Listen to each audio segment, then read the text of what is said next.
Okay. Hey, hello everybody, and welcome to yet another episode of Nadi Digital Economy Malaysia. With me is my colleague Dzof Azmi, and we've got some interesting stories. And I sound like a broken recorder, Dzof. Every week I'm saying we've got some interesting stories, but we've got some cool stories. We do. And one very fun story at the end to talk about. So let's get going.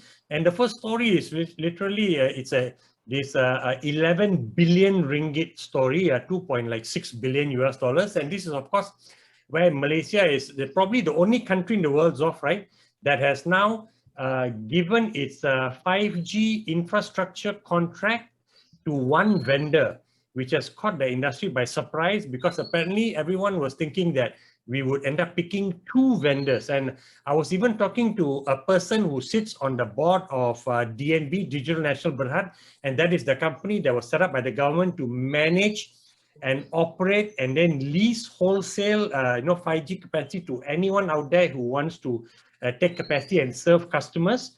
So this person sits on the board, and he kind of hinted to me that we're going to choose two also. So obviously he was just trying to throw this journalist off the trail, right? By giving me that intention. Succeeded. So they picked one vendor, and the vendor is Ericsson. And Yes. And it's interesting stuff when people now talk to me about it, they say, hey, Ericsson, right? Swedish, corporate governance and structure, so there'll be no hanky-panky. So they're confident nothing untoward happened there. But they're just surprised that we have given our trust to one vendor, no matter who it is, because then they always talk about the single point of failure. When you trust your entire network to one person, there's a single point of failure there. But so far, not many people, actually very few people have brought that up. And the people who have brought that up are very veterans in the telco industry. And I would say that they're probably maybe caught up in the old mindset that, you cannot trust one party with it. But having said that, I just got off the phone before the show with somebody who was a very senior person in one of the international vendors. And he says that it's good that you want to trust Ericsson, but the contract is given up at three levels or three layers. One is the core network, which is the heart and brains of the network, your billing system, your customer management. Then you've got the transportation layer, which they call the RAN, right? RAN layer. And he feels that at this level, they should have probably given some competition to Ericsson and gave another vendor maybe at like 30%, 40% of the RAN, because this RAN means that you're going to build new radio base station towers, and of course, maybe retro-equip existing ones to 5G also. So he feels that there should be competition, at least at this level. So he's a bit uncomfortable with that. But I hope at some point to interview Ralph Marshall, the CEO of DNB, to talk about why they were comfortable enough with this. So here's the kicker. A few people I've spoken to said that probably Ericsson got this also soft because they came in with the best vendor financing proposal. Now, for those of you who are not familiar, vendor financing is where the party that is given the contract to roll out an infrastructure tells you that, guys, don't worry about going to a bank to try to get financing for this. We will get our own financing. We'll arrange our own financing for you, so you don't have to worry about that. And so two parties have told me that probably Ericsson gave the best value proposition also from a vendor financing, besides being technically competent, which is why they ended up getting the government's trust to be the sole vendor to roll out the 5G network for Malaysia, which then now will help us roll out 5G by November or December this year to at least some Cyberjaya, Putrajaya, and some parts of the Klang Valley before further rollout next year. So, Zof? Yeah. Yeah, so the comment that immediately strikes me is one. I see advantages of only appointing one vendor. Mainly, it's the ease of communication and the ease of implementation that you only need to. You don't have to negotiate with two different people who might be at each other's throats, as it were, if you're not careful. Having had the experience of working together with consortiums that submitted bids to the government. Yes, you have experience with that firsthand, correct? Yeah. Yes. I think one thing that's gone a bit quiet is the fact that Malaysia is slightly slower on its rollout compared to other countries, which again, you might say is a negative, but the positive side is that we can see how other countries do it and then hopefully learn and adjust our trajectory along the way. I think Thailand are looking at 5 million 5G subscribers by the end of this year. Wow. That's what they're looking at. And they've already reported there's changes in the way those consumers behave on their personal smartphones. I didn't know that. The Malaysian one is more focused on The Malaysian strategy is more focused on the business side of things, which immediately, that's yes, where correct. I think it's a make or break thing. Whether you can sell the value to businesses. To business in Malaysia, like this is something that would really make an impact on your business. I mean, this is the big challenge right now, I think. Of course. Yeah, but by the way, Otherwise, Zof, well, it's we are moving, also, so that's good. sorry, Zof, the eyes of the whole world are also on Malaysia now, because like I said, we're the first country to only give the 5G, right, infrastructure building to one vendor.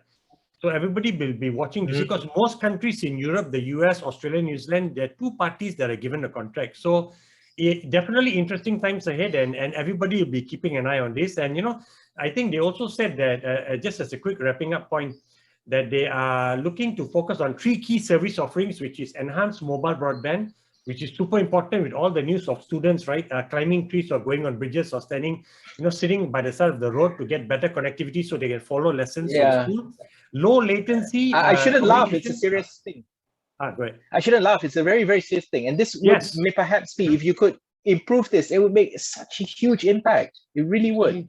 Absolutely, totally. So the second one is ultra reliable, low latency communication, which you need that, because that's going to help your driverless cars and autonomous cars, right, to play a role. And then the third one is massive machine type communication.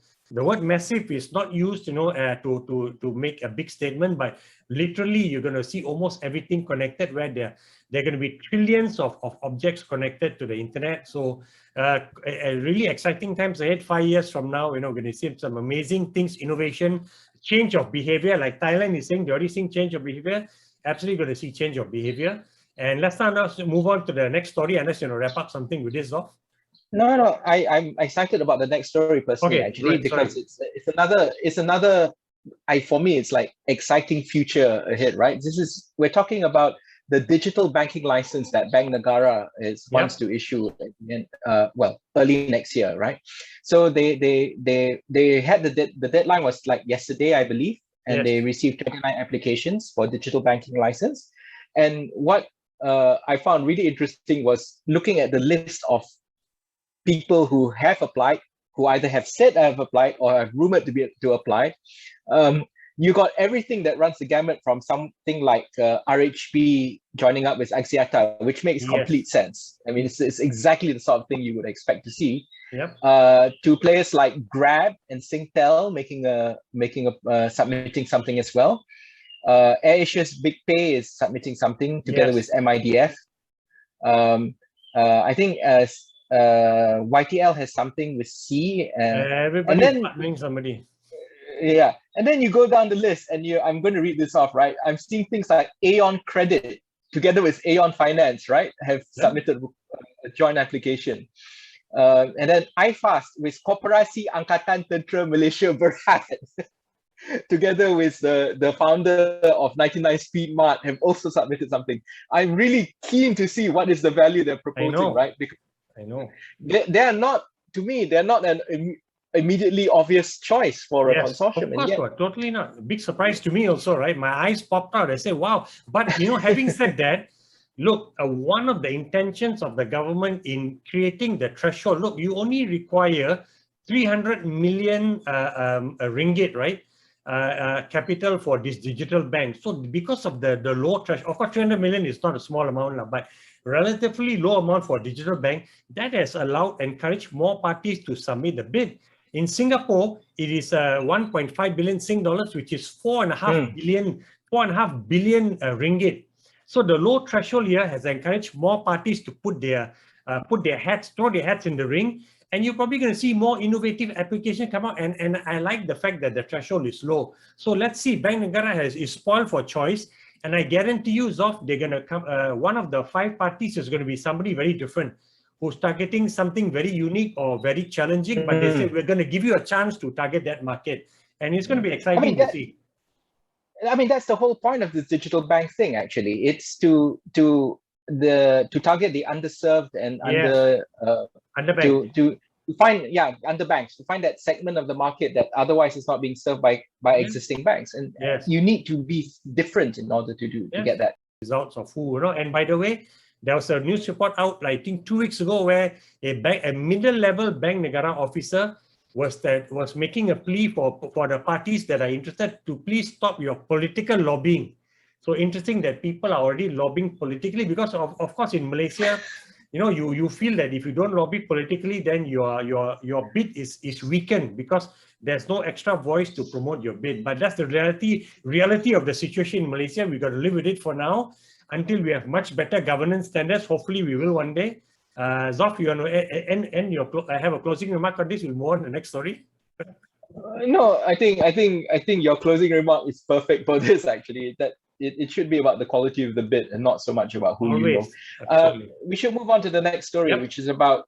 So I find this is a very interesting story where Khairy Jamaluddin, the Minister of Science and Technology, and also the minister responsible for coordinating the vaccination program in Malaysia, just this week, kind of a little bit out of the blue, announced that there would be a GitHub repository containing the detailed daily vaccination data.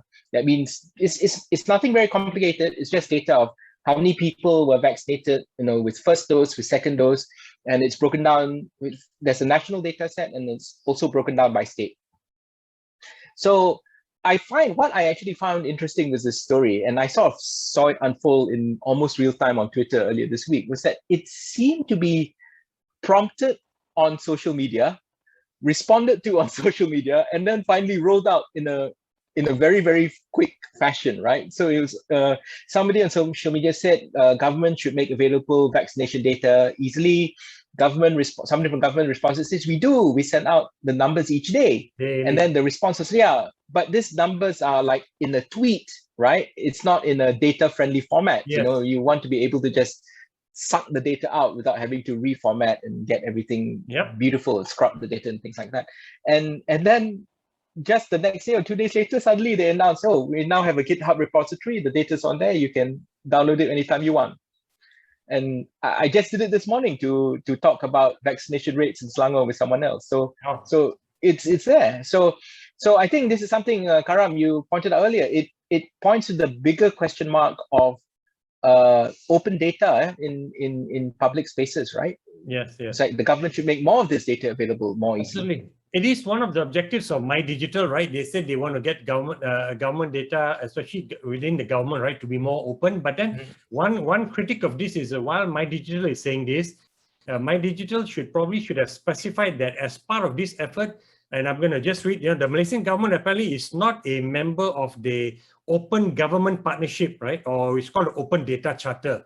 And if you want to talk about open data, then let's just move beyond the rhetoric and say that we are now going to be a member of this by end of July. And then we're going to start taking it up subsequently, like accelerating the sharing of data that government owns, right, on an anonymized basis. Sorry, so very quickly on to the next story. MAVCAP gets a new chairman. Tunku Ali Zakri used to be with EPF. Now he's in charge of MAVCAP. Yep. I saw the story. I don't really know a lot about it, but you tell me, Karam, this is a story that has gained a lot of traction recently. No, so very simple. Look, he was the former CEO of EPF, Malaysia's a private sector savings, right, scheme, and very, very popular CEO, but he left because he did not agree with the way the government was trying to open up this funding, your savings account, right, to people as a immediate COVID relief strategy. He didn't agree with that, so he left.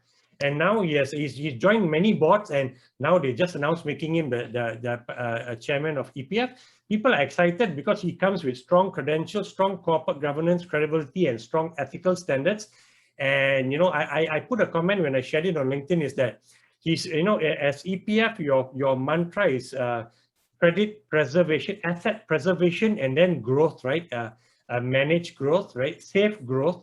Here now you're in charge of you're not in charge, like he said to me that the stars are the management team, but you're still overseeing a government-backed venture capital fund where the mantra is to take risks, right? And to have exponential growth, right? Not 6% growth. Nobody's interested in that. So can he change his mindset and adapt to that? And he replied back to my LinkedIn post to say that hey, necessity is the mother of invention. So let's see what happens with that.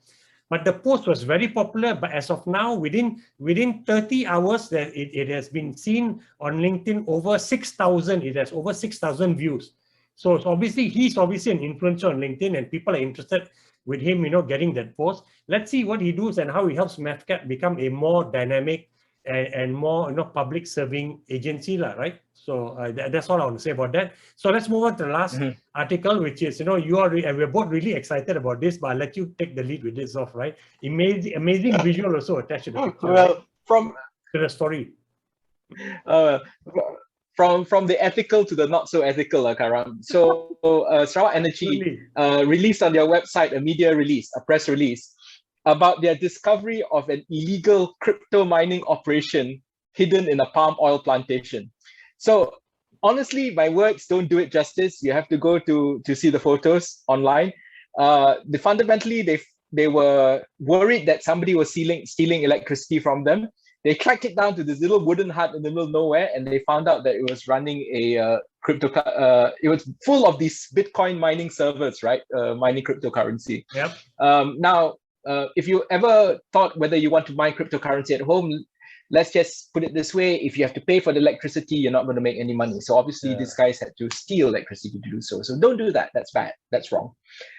So I think with that, I'll leave it at one trying to steal electricity. So incredible. So in the middle of the jungle, we actually, both of us were wondering how they got connected to the internet, right? Because you got to be connected to the internet also. So we got to unravel that when we do our own story, right? It's crazy. But there you go. These and many other questions, Karam. Many other questions. Many other questions. So hopefully the DNA story will address that. But with that, we've come to the end of another really interesting and fun. Today was fun for me, right? Talking about this.